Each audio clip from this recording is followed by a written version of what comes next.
Ladies and gentlemen, the Football Scoop podcast is back. I'm your host, Scott Roussel.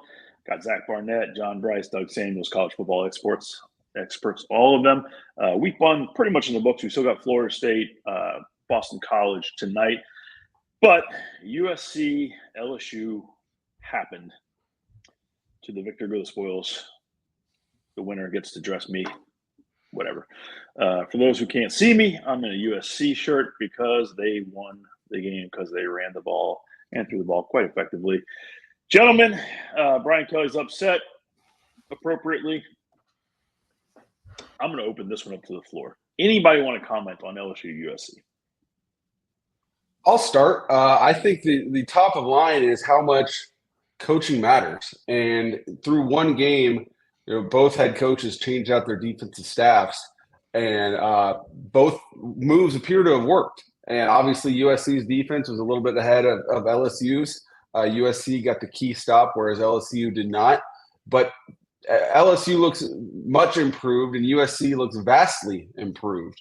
They were making tackles. I don't know how many missed tackles USC has, but I'm going to say it was the fewest since the Pete Carroll era. There were times when I'm sure USC fans were accustomed to seeing guys bounce off their own defenders, and they were just making tackles in the hole. How many 3rd and 1 stops did USC make last night? On top of the schematic adjustments that Deanton Lynn and Matt Entz and company have brought to LA, it's the fundamentals of actually making tackles that USC could not do under Alex Grinch and even previous coordinators. That I'd love to see how many tackles USC missed last night, but I'm going to guess it was 3 or below. Yeah, I'll shoot. Go ahead, bud.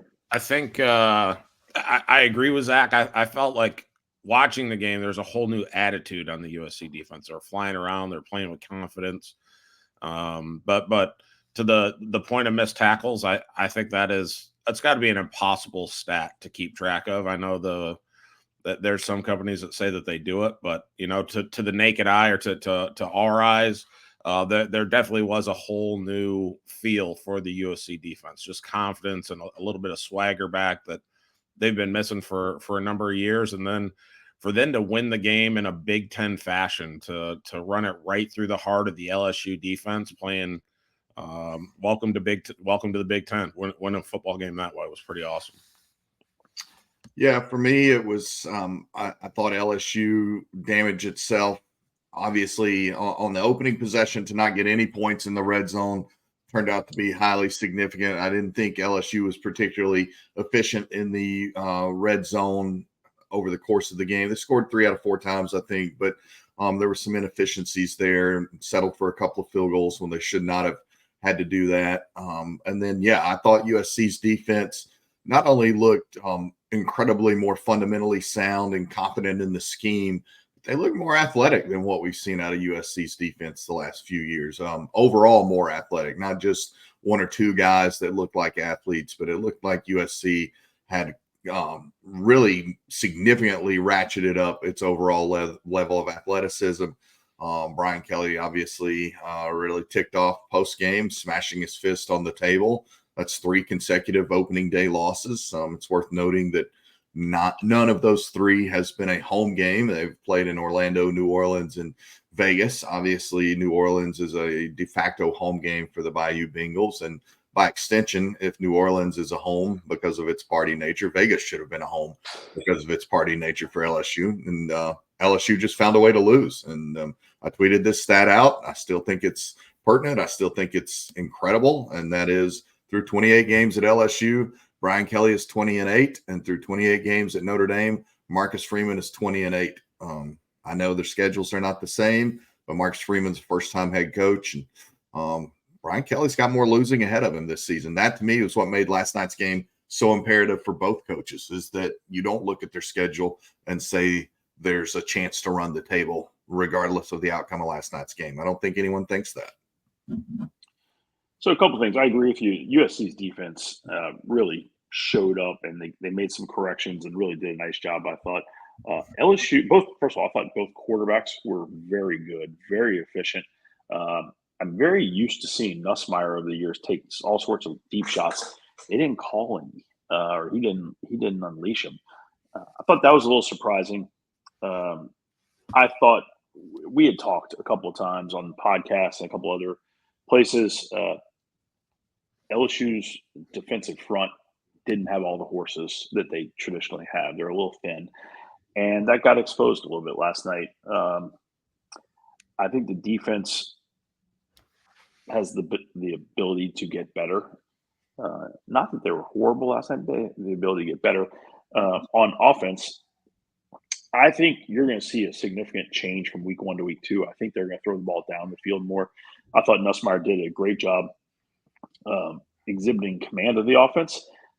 Joe Sloan has called plays in the past. This is his first time really, other than the bowl game, doing it again at LSU.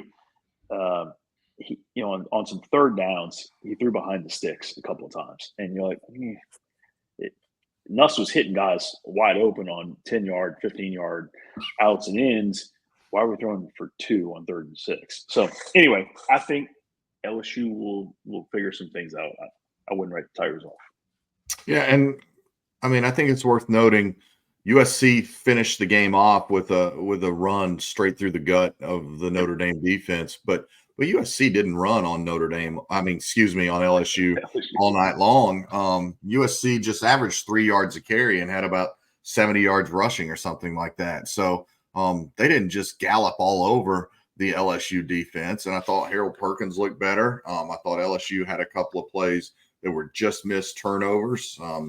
Penalties factored heavily into both teams. And I'm not sitting here saying that LSU's headed for a 6-6 or 7-5 season, but they've still got 4 ranked teams on that slate, and that doesn't include a road trip to Arkansas, nor a road trip to South Carolina, which South Carolina is a whole other bundle of mess anyway. But nonetheless, that was my point, is that both coaches, I felt, were starting to feel some exterior heat going into year 3, because they had tremendous 2022 success in their first seasons at their respective programs, and then backslid a little bit last year. And then obviously USC and Lincoln Riley chose to make significant changes. Brian Kelly was forced to after losing Mike Denbrock and then needing to raise his defense. And I do think the Blake Baker hire was great, and I thought LSU looked better on defense as well. I just think there's just tremendous obstacles still out there in front of LSU. But I thought Nussmeier was good last night. I thought he was really accurate. He had the one pick that was unfortunate, but I was a little surprised. I think Brian Kelly said post-game, well, their guy played better than our guy. And, I didn't think either quarterback played badly, and I certainly didn't think that comment was particularly necessary. Yeah, I thought both quarterbacks played quite well, to be honest. All right, let's go back to Saturday. Georgia-Clemson, big game, started the day, and Georgia was Georgia. Any thoughts on that one real fast? Yeah, I'll open there. I was kind of in the same boat as Zach, I think, going into the season, that I knew that Virginia Tech had been a trendy pick to challenge for and maybe win the ACC, and we'll get to the Hokies in a minute. But I thought Clemson was positioned to potentially bounce back. I never thought Clemson would or could even win that game, but I thought Clemson would be more competitive. I thought it would be Clemson and Miami in the ACC. I'm sure we'll get to that game, but it looks like it's clearly Miami. I just think Clemson, I talked to some Clemson people, former players, current staff, things like that. They just don't feel dynamic. They don't feel like they have the dynamic pieces they need. They're also younger than a lot of teams that they're facing because they haven't dipped into the portal, and I think that showed. Yeah, the consensus take that I saw out there in the takeosphere was, well, what do you expect? It's Georgia. It's not fair to judge Clemson against this Georgia team. And to some extent, I agree. But at the same time, they were 14-point underdogs, and they lost by 31. I mean, that's how you expect Kentucky to play against Clemson. And it seems like Clemson is now on the same level as a Kentucky, as a South Carolina, as a team that's not even competitive against them. I mean, their offense, I think, what, did they cross the 50 twice? Go ahead. I'm not going to let my Kentucky Wildcats catch all these strays for no reason whatsoever. They were dominant on Saturday night. This is absolute blasphemy. Yeah, I mean, Clemson just looked – their defense hung with Georgia until they gave out, but their offense just had. I mean, they could still be out there playing, and Clemson wouldn't have scored a touchdown yet. I would chime in and just say anyone who says, well, yeah, that's what Georgia does to people. That's Georgia being Georgia. I would say you're ignoring Clemson's recent history. And we wrote about this on Scoop over the weekend. That's 3 of 4 season opening losses for the Tigers. The only win in that stretch was the year that Georgia Tech fired its head coach. So, and those 3 losses, they scored a combined total of 13 points. That's the issue. Clemson's offense isn't just anemic against Georgia or suddenly anemic this year. It's Clemson's offense is looking headed for some rough roads 3 of the last 4 years overall. And this is year 2 of Garrett Riley, where we were supposed to see much more explosiveness. Now, they were never going to score more than 14 or 17 against that Georgia defense, I don't believe. But it was just how bad, how disjointed, how little progress. I think that's what leaves all the Clemson faithful and others looking at this program and saying, okay, exactly where is Clemson and who is Clemson? Yeah, every time I watch Clemson, Cade Klubnik's running for his life. And is that because he's holding the ball too long? Is it because his offensive line's not good? Is it because his receivers aren't getting open? I think it's an all of the above situation. Yeah, Clemson has not recruited as well the last few years.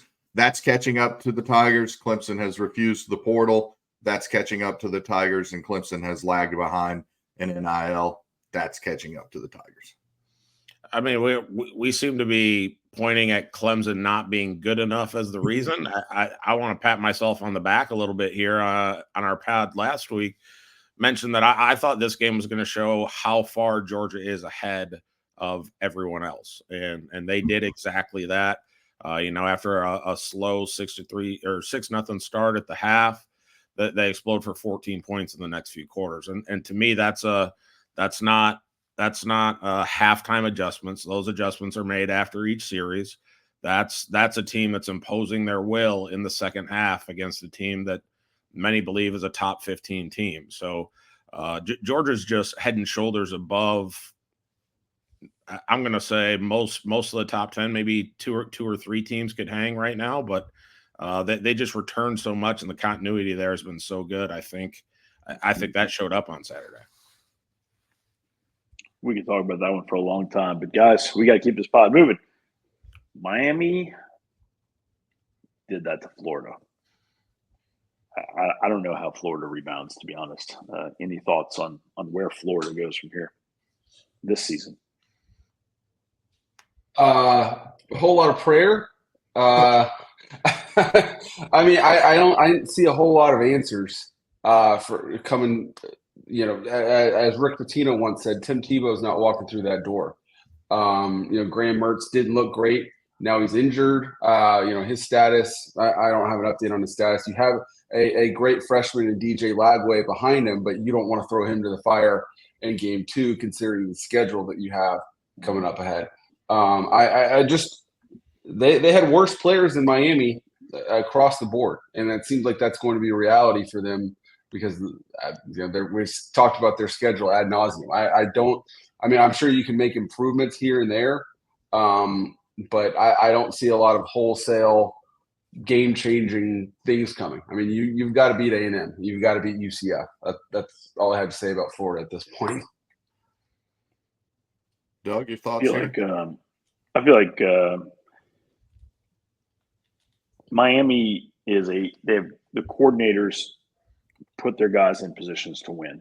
And I think Miami's going to, and we talked about it on bold predictions. Miami's got a chance. One of us talked about it more than the others in bold predictions. That is true. True statement. I think bold. Real quickly on the Florida front, I mean, Graham Mertz is concussed, so you'd have to think he's going to be out this week. Lagway came in late and had a little bit of a spark, and he's got to get that first experience sometime. You've got Sanford coming up. You weren't great on offense with Mertz.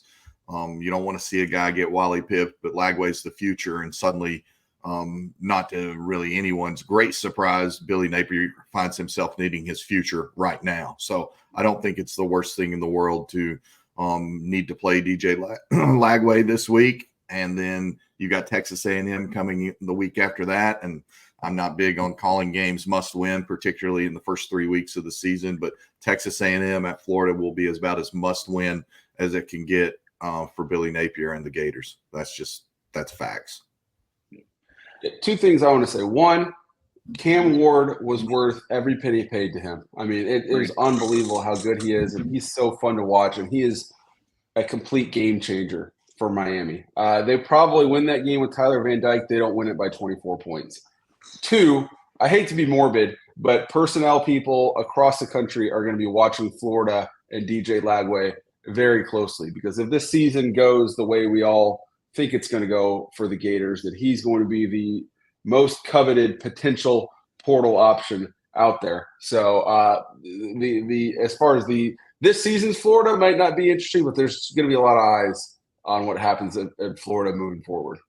That's a great point, ZB, and probably one that sets the table for a Football Scoop roundtable discussion about how the coaching carousel could be impacted by the impending 30-day only NCAA transfer window that's set to be effective from December 9th through January 7th or whatever it is. But it's going to one window. It's going to only 30 days and no spring transfer period. I think we should explore and talk to people a lot smarter than myself, certainly, maybe not you guys, but smarter than me, about what they think this impact will be on the coaching carousel, because I do think it's a potential element that will expedite the carousel even more. And I think we've been seeing an earlier and earlier merry-go-round the last 2 to 3 years.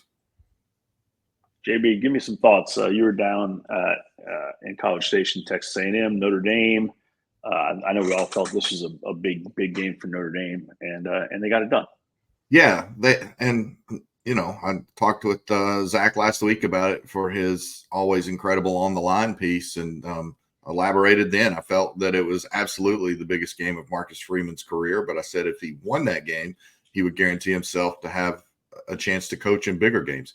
Well, the Irish found a way to win that game. I was on the field pregame for a really long time with some NFL scouts, and the consensus was how good A&M's roster looked, that they didn't remotely look like a program under the first year of a new head coach. They had more NFL prospects, more high-end NFL prospects right now than what Notre Dame had, particularly in the trenches and especially on the defensive side of the ball. But Notre Dame found a way to win. Notre Dame looked like the fresher team at the end, and Notre Dame physically won that game. To me, what was probably most surprising was the fact that Notre Dame looked like the faster team. I didn't expect that, and I don't know that you could say Notre Dame was faster than an SEC team since maybe the late 80s, early 90s when Lou Holtz just got basically everybody he wanted to come to Notre Dame, and they'd have 4 or 5 NFL running backs at a time. But Jadarian Price took the edge on A&M when A&M defenders had the angle and just eliminated the edge for the first big play of the season, like a 47-yard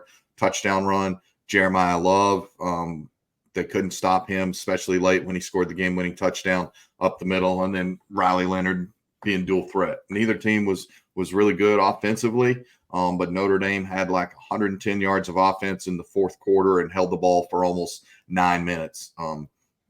That's tough to do at any SEC place. Mike Elko's program looks to be very promising and very stable situation, but that was the first time in a really, really long time that Notre Dame, to me, looked like the more physical, fresher team in the fourth quarter and the faster team in the fourth quarter, and had some individual playmakers. Bo Collins, the transfer receiver from Clemson. And I thought it's what we talked about on the podcast last week. Mike Denbrock and Al Golden earned their money. They're both among the top 5 highest paid offensive and defensive coordinators in the country at over $2 million apiece. And they look like $2 million coordinators Saturday night. And that's exactly what Notre Dame had to have, because unlike USC or LSU or some of these other programs we've talked about, there's not a ton of opportunity contests out there for Notre Dame. So Connor Wegman didn't play particularly well. Zach, I'd love your thoughts. Bad game, great defense, or nah. I lean towards your third or there. The passing tree became a shrub by the end of the game. It seems like he lost confidence in himself. His O-line, his protection, it seemed like Colin Klein lost confidence in him by the end, because once Notre Dame scored that touchdown, I mean, the odds of A&M marching the field just seemed so remote. I mean, he finished 12 of 30 for 100 yards. That was not on the bingo card for a former 5-star quarterback in his third year, obviously first year in the system, but his third year in the program with bringing back a lot of players, a lot of key pieces from last season. I mean, you never want to go myopic for after game one of a new coach when they lose to a top 10 team, and especially in a 12-team playoff era. But the disappointing thing for A&M was what was supposed to be the biggest advantage for them was their D-line against a very green Notre Dame O-line. And as JB mentioned, the Notre Dame offensive line controlled the game more and more as the game went on. I mean, I've got the numbers in front of me. Notre Dame ran 20 times for 133 yards in the second half. I mean, there's plenty of zeros and negative ones in here, but there's also the 47, there's an 11, an 18, a 21, 9 sevens. They got better as the game went along. And if you're A&M, that wasn't supposed to happen. And the offense, you expected some bumps along the way. It's never going to be perfect in game one, but you also expected to throw for more than 3 yards an attempt. Yeah, and I don't know how long the offensive linemen, I think both ultimately returned to the game, but Texas A&M did have to play some musical chairs on its offensive line Saturday night over the course of that game, because it had two different starters at various points go out with injuries, and they had to address that. So there were question marks aplenty about both offensive lines going into this game. Then A&M had a couple of injuries, and I think that lent question marks even more to the Aggies. And Connor Wegman, I think, got bothered by the Notre Dame pressure. Al Golden has some of the more exotic blitz packages out there. He brought Ben Morrison on a corner blitz. He brought Jalen Sneed on some different angles. He had Jaden Osbury and Jack Kaiser and Drake Bowen blitzing up the middle at various times. He brought some edge pressures. Connor Wegman will have a few weeks before he sees a defense that good again, and he'll have a hard time, I think, seeing a defense that exotic again. But I think over the course of the game, that defense really disrupted his accuracy. And to Zach's point, I think they got in Connor Wegman's head a little bit, maybe even Colin Klein's as well. Yeah.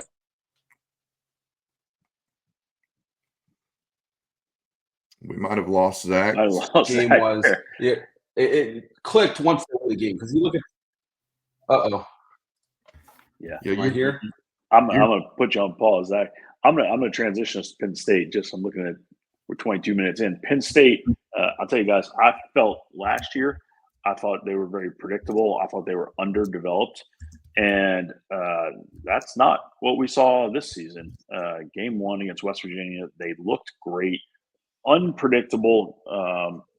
Drew Aller, I mean, there's been a lot of Penn State quarterbacks who have not been all that accurate, who could really move the ball down the field at will. And I was very, very impressed with Penn State, more than I expected. And both sides of the ball I thought looked great. Doug. Kotelnicki had a nice showing for his first outing at Penn State. Drew Aller was 11 for 17, 3 touchdowns, threw for over 200 yards. And for the first time in a while, it felt like Penn State had two dudes that could stretch the field vertically and get some big plays. They've had maybe one each of the past several years, but to have some more weapons at receiver to lead for some of those explosive plays, and they also had a 100-yard rusher in Nicholas Singleton. So the creativity, and James Franklin has said all season long, the reason Kotelnicki was brought in was to stretch the field. We need more explosive plays, and I feel like they got exactly that in a big week one matchup. Yeah, and Nick Singleton is really, really good. We've talked about him on this pod before. I think the more that Drew Aller shows a willingness to try and capitalize on those weapons downfield and truly throw up some 50-50 balls that he just would not throw a year ago, then I think that's only going to make Nick Singleton that much more effective and give Penn State a chance to have an even more holistic approach on the offensive side of the ball. And their defense looked really solid as well. So West Virginia was really nice last year, but they lost some key pieces. I thought they would be destined to step back a little bit. I think West Virginia's got a big game coming up in a couple of weeks against Pittsburgh. West Virginia will have a tough go of things if they can't find a way to split their Pennsylvania border series. Just like you mentioned, LSU not taking the points a couple of times. I thought West Virginia had a chance to take the points early on and didn't, and it got away from them. Oregon had Idaho. Jason Eck's team in Idaho is talented. They fought. I mean, they were in that game the whole way. Has me a little like, all right, come on, Oregon, get it together. Somebody went bold and planted the flag. Oregon all the way. We'll see. Their team needs to get better. Quarterback play was fine. It was not exciting. Yeah. Any thoughts on Oregon? I think Gabriel maybe set a school record for debut quarterback, but he didn't test it downfield a whole lot. He had some nice throws, but you didn't see him do much beyond 15 to 20 yards. I'm a Jason Eck guy. I love what he's done with Idaho. I think if he wants to be, I think he'll be an FBS head coach. But how quickly he's turned around Idaho and the levels that he's brought them to is remarkable. I think for me, maybe this is my bold Oregon prediction. I thought Oregon was a little overrated going into the season, and they didn't do anything Saturday to dissuade me of that notion. I still think it's Georgia, but I don't think Texas might not be as far behind as some folks think. We'll find out more next weekend, I'm sure. But I think it's Georgia, Texas, and Ohio State, and then Oregon right now where things are. Can we hear me? Am I back? You are back. You are so back. Yeah. So peeking under the hood at that game, because I clicked over like everyone else when I saw it 17-14 in the fourth quarter. Oregon on the box score dominated the game. On the scoreboard, obviously they didn't. I feel a little better about Oregon. Or I feel less bad about Oregon about looking at how much they outgained them. It was just kind of a weird game where Idaho basically did nothing except for the times they scored, and Oregon gained a lot of, I guess, empty yards. But having said that, obviously, in a day when Ole Miss beats Furman 76-0 and you're 24-14 is definitely a little bit. You can't just wipe that away. Yeah, there are a lot of those. You mentioned Ole Miss 76-0 and Alabama and Ohio State and Auburn. Yeah. I want to talk about the real offense that we saw, and it wasn't in the first half, but the second half. Iowa Hawkeyes, Tim Lester were the Aviators. You have to hang points when you walk in wearing the Aviators. It was the second half, and they were fantastic. Yeah, I mean, you could say, it was Illinois State, but Iowa's played plenty of Illinois State type teams and won those games 6-3. So to do it against the Big Ten, you got to do it against the FCS first. So to score for it is the most yards they put up in 5 years. So you couldn't ask for it was a slow start, but on the whole, you couldn't ask for a better debut. I think it was my coach, Doug Samuels, who last week pointed out the value of the Tim Lester hire. So, Doug, I don't know how much of that game you got to see or any of the highlights, but I don't think you're at all surprised that he had immediate impact. No, I'm a big Tim Lester fan. I think, for Iowa, it was a great hire to come in and carry over some of what Iowa is known for in some stretch outside zone, but to also add some RPO elements in there. My favorite stat from that game, I think I saw partway through the second half, Iowa receivers had 3 touchdowns, and all of last season, Iowa receivers had 3 touchdowns, and in the 2022 season, Iowa receivers had 2 touchdowns. So that right there is the impact of the Tim Lester hire in a snapshot. Did you see they got a 4-star wide receiver? They got a 4-star wide receiver commit yesterday. Like, break up this Iowa offense. Juggernaut. I love it. All right, so one of the more interesting, fun games to watch was Vanderbilt hosting Virginia Tech. Vandy started off strong, and then you're like, oh, don't do it, Vandy. Don't do it, Vandy. Don't do it, Vandy. Virginia Tech came all the way back, and then Vandy kind of flexed on them at the end.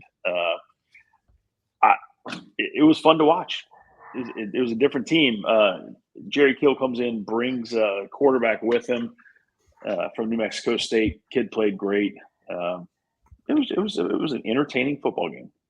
Yeah, I got to see a bunch of that one actually. Sort of split my time between that one and Clemson, Georgia. And Diego Pavia looked really, really nice running that Vanderbilt offense. I thought that the Vanderbilt defense looked more athletic. It certainly had the fingerprints of Clark Lee and Nick Lazinski and Jimmy Thompson and some of the really good coaches they've got with defensive backgrounds over there. But Vanderbilt looked more athletic on both sides of the ball. They've been well coached, but they showed a belief that's not been there in the first couple of years under Clark Lee. They actually, the first 3 years under Clark Lee.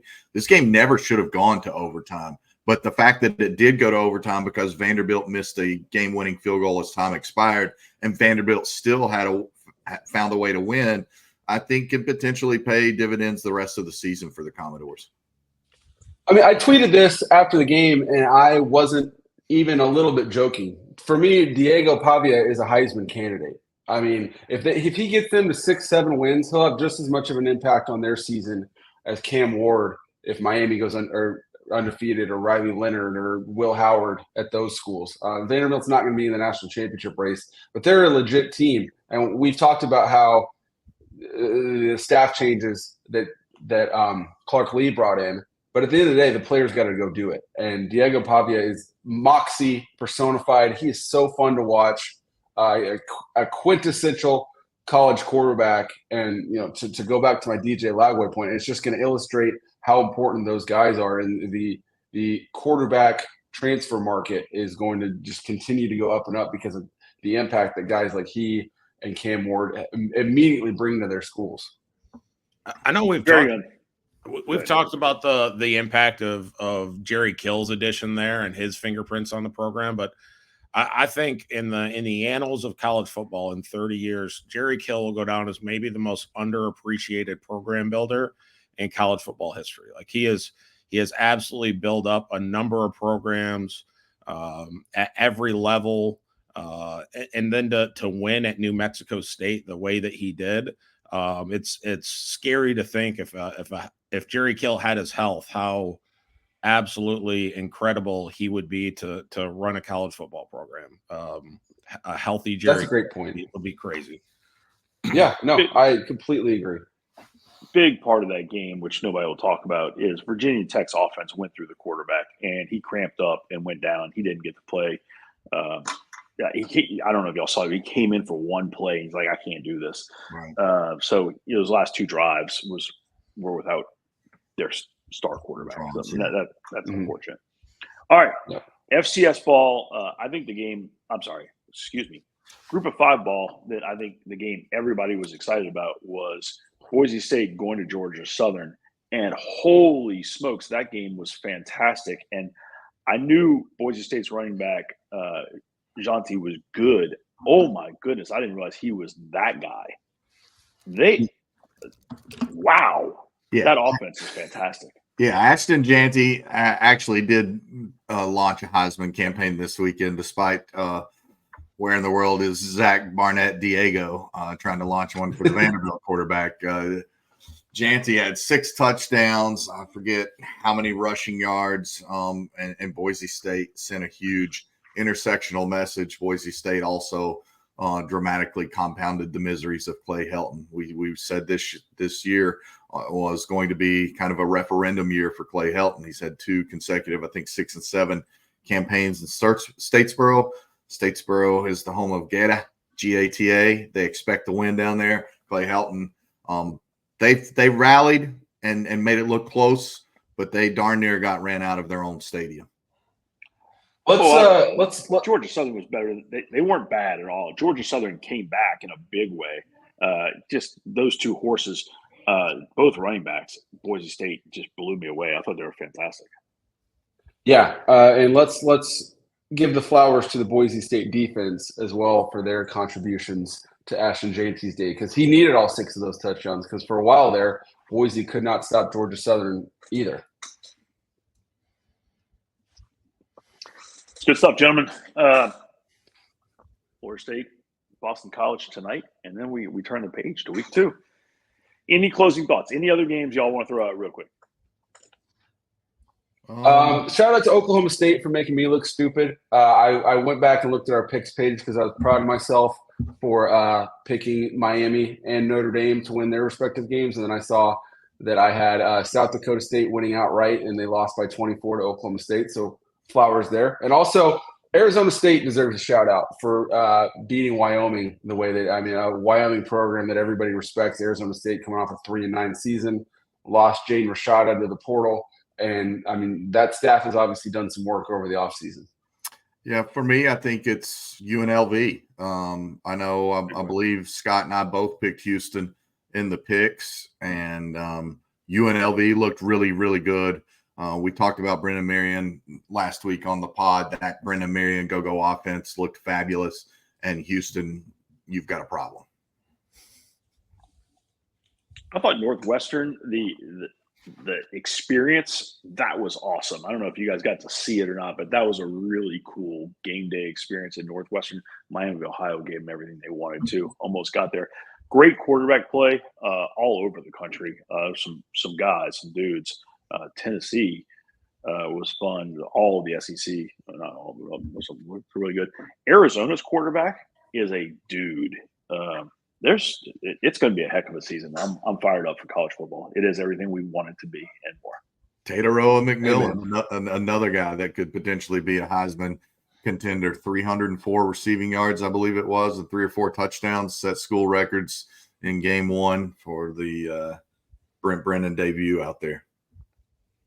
Great stuff, gentlemen. We are the Football Scoop staff. Always a pleasure.